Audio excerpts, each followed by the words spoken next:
আল্লাহ যাকে পছন্দ করে, ইচ্ছে করে, তাকে আল্লাহ তাআলা দ্বীনের বুঝ দান করে।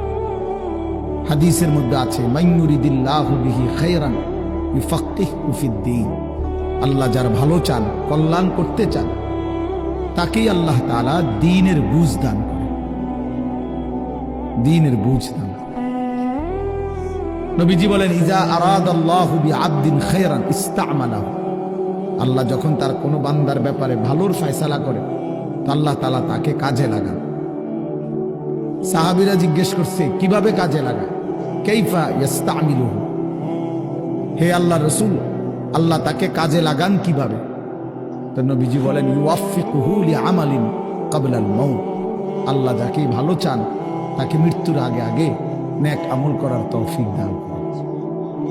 এটাই তারে কাজে লাগাইছে, যে ঠিক আছে, তোমারই দিয়ে আমি আমার সিজদা দেওয়াবো, তোমারই দিয়ে আমি আমার ঘরের খেদমত নেব, তোমারই দিয়ে আমি আমার কোরআনের খেদমত নেব। আল্লাহ তাকে আমলের তৌফিক দিয়ে থাকেন।